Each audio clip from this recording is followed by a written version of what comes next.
बच्चों, आज की कक्षा हिंदी इलेक्टिव की कक्षा है। आज हम रामविलास शर्मा द्वारा रचित पाठ यथा अस्मै रोचते विश्वम का अध्ययन करेंगे। जैसा कि आप लोगों को पहले से पता है, यथा अस्मै रोचते विश्वम का अर्थ होता है जैसा रुचता है वैसा विश्व। तो जैसा रचता है ऐसा विश्व बनाने के लिए या संसार को वैसे विश्व में परिवर्तित करने के लिए यहाँ लेखक ने कवियों और साहित्यकारों को प्रेरित किया। यानी उनका कहना है कि जिस तरह ब्रह्मा ने सृष्टि की रचना की है, ठीक उसी तरह कवि, लेखक या साहित्यकार अपनी रचनाओं में ऐसे संसार की सृष्टि करें जैसा संसार उनको भाता है, यानी जैसा संसार होना चाहिए, ना कि उनकी रचनाओं में जैसा संसार है उसकी अभिव्यक्ति होनी चाहिए। यानी लेखक का कहना है कि लेखकों, साहित्यकारों और कवियों को अपने साहित्यों में ऐसे संसार की रचना करनी चाहिए जिसे देखकर लोग उससे प्रभावित हो और उसका अनुसरण करने की कोशिश करें। तो चलिए पाठ के शेष भाग का अध्ययन शुरू करें। यदि समाज में मानव संबंध वही होते जो कवि चाहता है, यानी इंसान और इंसान के बीच वही संबंध होते जो कवि चाहता है, तो शायद उसे प्रजापति बनने की जरूरत ना पड़ती। अगर ऐसे संबंध होते जैसा कवि को रुचिकर है, जैसा कवि को पसंद है, जैसा कवि चाहता है, तो उसे दोबारा से एक नए ब्रह्मा बनने की जरूरत नहीं पड़ती। यानी समाज संतोषप्रद अगर होता था। लेकिन कवि को मानव संबंध जो आज समाज में है उससे असंतोष, उसके असंतोष की जड़ ये मानव संबंध ही है। मानव संबंधों से परे साहित्य में, यानी साहित्य में मानव संबंधों की ही अभिव्यक्ति होती है और कवि या लेखक जैसे मानव संबंध चाहते हैं वैसा मानव संबंध अभी समाज में नहीं है। कवि जब विधाता पर साहित्य रचता है तब उसे भी मानव संबंधों की परिधि में खींच लाता है। अगर कोई कवि ईश्वर पर भी साहित्य रचता है तो उसे भी मानव संबंधों के परिधि में ही खींच लाता है। इन मानव संबंधों की दीवार से ही हैमलेट के कवि सुलभ सहानुभूति टकराती है और शेक्सपियर एक महान ट्रेजेडी की सृष्टि करता है, जैसा शेक्सपियर ने मर्चेंट ऑफ वेनिस में किया। और उसने ऐसे मानव संबंध दिखाए हैं जो कवियों, साहित्यकारों और लेखकों को रुचिकर होता है, जो कवियों, लेखकों, साहित्यकारों को पसंद आता है, जिससे उन्हें संतोष होता है। ऐसे समय में जब समाज के बहुसंख्यक लोगों का जीवन इन मानव संबंधों के पिंजरे में पंख फड़फड़ाने लगे, यानी जो मानव संबंध का पिंजरा है वो संतोषप्रद नहीं है, इसलिए समाज के बहुसंख्यक लोग उसे तोड़ देना चाहते हैं, इसलिए पिंजरे में पंख फड़फड़ाने लगते हैं, शिक्षे तोड़कर बाहर उड़ने के लिए आतुर हो उठते हैं। उस समय कवि का प्रजापति रूप यानी ब्रह्मा रूप और भी स्पष्ट हो उठता है। जब ऐसे मानव संबंध रूपी पिंजरे जो कवि के लिए अप्रिय है, असंतोष का कारण है, जो ऐसे पिंजरे से जब समाज के बहुसंख्यक लोग भी असंतोष प्रकट करते हैं और उस पिंजरे को तोड़ देना चाहते हैं, तो उस समय कवि का प्रजापति रूप जो है वह और भी स्पष्ट हो जाता है। वह समाज के दृष्टा और नियामक के मानव विहक से क्षुब्ध और रुद्ध स्वर को बानी देता है। तब वह समाज का दृष्टा तो हो ही जाता है और नियामक भी हो जाता है, मतलब कि नियम बनाने वाले का रूप धरकर वह उन व्यक्तियों के क्षुब्धता को, आक्रोश जो उस समय के शासक के वर्ग के प्रति जनसाधारण के मन में होता है, उस आक्रोश को, उस असंतोष को बानी देता है। कौन? कवि, लेखक, साहित्यकार, ब्रह्मा के रूप में, प्रजापति के रूप में। वह मुक्त गगन के गीत गाकर उन विहग के परों में नई शक्ति देता है। वह एक मुक्त, स्वतंत्र, आजाद गगन के गीत गाकर उन विहग, विहग मतलब पक्षी होता है, विहग के परों यानी विहग के पंखों को नई शक्ति से भर देता है। साहित्य जीवन का प्रतिबिंबित रहकर उसे समेटने, संगठित करने और उसमें परिवर्तन करने का अजेय अस्त्र बन जाता है। तब साहित्य का क्या कर्तव्य होता है कि जीवन का वो प्रतिबिंबित रहकर भी, यानी जीवन का, यथार्थ का प्रतिबिंब बनकर उसे समेटने, संगठित तो करता ही है, समेटता तो है जीवन के यथार्थ, जीवन के वास्तविक रूप को, और उसमें परिवर्तन करने का भी वह अजेय अस्त्र, ऐसा अस्त्र जो कभी हारा ना हो, बन जाता है। 15वीं 16वीं सदी में हिंदी साहित्य ने यही भूमिका पूरी की। 15वीं 16वीं के सदी के हिंदी साहित्य ने यही भूमिका पूरी की है। कौन सी भूमिका? साहित्य जीवन का प्रतिबिंब बनकर, साहित्य जो है जीवन का प्रतिबिंब बनकर क्या करता है? उसे समेटता है, संगठित करता है और उसमें बदलाव लाने का जो अजेय अस्त्र बन जाता है। यही भूमिका 15वीं 16वीं सदी के हिंदी साहित्य ने पूरी की। सामंती पिंजरे में बंद मानव जीवन की मुक्ति के लिए, सामंती पिंजरे मतलब सामंती व्यवस्था, जिसमें कहेंगे कि राजा महाराजा जो होते थे उनका एक अधिकार होता, जन साधारण पर वो अपने हिसाब से उन्हें जीवन जीने के लिए बाध्य करते। वैसे ही सामंती जीवन के छांव तले सिसकता हुआ जन सामान्य का जीवन सामंती पिंजरे में बंद मानव जीवन होता है।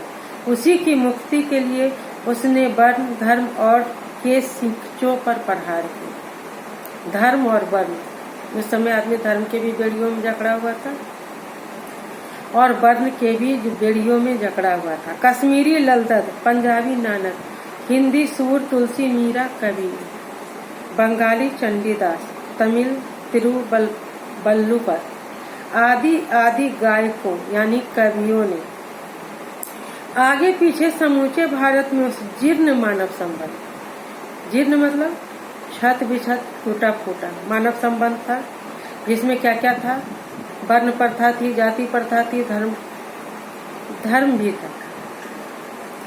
मानव संबंधों के पिंजरों को झकझोर दिया। इन गायकों की वाणी ने पीड़ित जनता के मर्म को, मतलब हृदय को, मन को स्पर्श करके उसे नए जीवन के लिए बटोरा, उसे आशा दी कि उनका भावी जीवन बेहतर होगा, उनका आने वाला भविष्य बेहतर होगा। उसे संगठित किया और जहां तहां जीवन को बदलने के लिए, संघर्ष के लिए आमंत्रित भी किया। उन्हें संगठित किया और अपने जीवन को बदलने के लिए जो संघर्ष होना चाहिए उसके लिए उन्हें आमंत्रित किया। 17वीं और 20वीं सदी में बंगाली रविंद्रनाथ, हिंदी भारतेंद्र, तेलुगु वीरेश लिंगम, तमिल भारती, मलयाली बलतोल आदि आदि ने अंग्रेजी राज और सामंती अवशेषों के पिंजरों पर फिर प्रहार किया। सामंती व्यवस्था जिसमें लोग अपने से जो कमजोर वर्ग के लोग होते थे उनको अपने दबाव में रखकर एक ऐसा जीवन जीने पर मजबूर कर देता था जिसमें वो अपने को पीड़ित अनुभव करते थे। उसके पिंजरे पर प्रहार किया। एक बार फिर उन्होंने भारत की दुखी पराधीन जनता को बटोरा।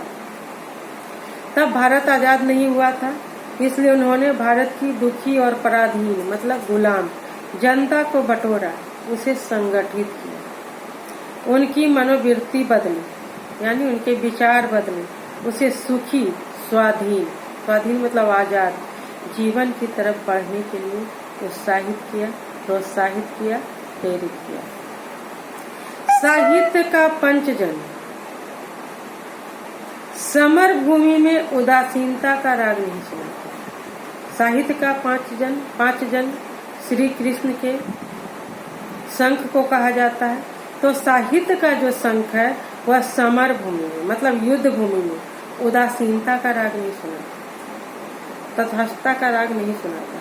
किस चीज का राग सुनाता है? संघर्ष का राग सुनाता है। वह मनुष्य को भाग के आश्रय यानी भाग के सहारे बैठने और पिंजरे में पंख फड़फड़ाने की प्रेरणा नहीं देता है। किस चीज की प्रेरणा देता है? पिंजरे को काट देने की प्रेरणा देता है। इस तरह की प्रेरणा देने वालों के वह पंख कतर देता है। वह कायरों और पराभव प्रेमियों को ललकारता है। एक बार उन्हें भी समर भूमि में उतरने के लिए बुलावा देता है। वह कायरों को ललकारता है और उन्हें समर भूमि में मतलब संघर्ष की युद्ध भूमि में उतरने के लिए बुलावा देता है। कहा भी है क्लीबाना धास्तर्य जनन मुस्सा सूर मानी नाम। भरत मुनि से लेकर भारतेंदु तक चली आ रही हमारे साहित्य की यह गौरवशाली परंपरा है। इसके सामने निरुद्देश्य कला यानी ऐसी कला जो किसी उद्देश्य से प्रेरित ना हो, विकृति, काम वासनाएं, अहंकार और व्यक्तिवाद, निराशा और पराजय के सिद्धांत वैसे ही नहीं ठहरते जैसे सूर्य के सामने अंधकार।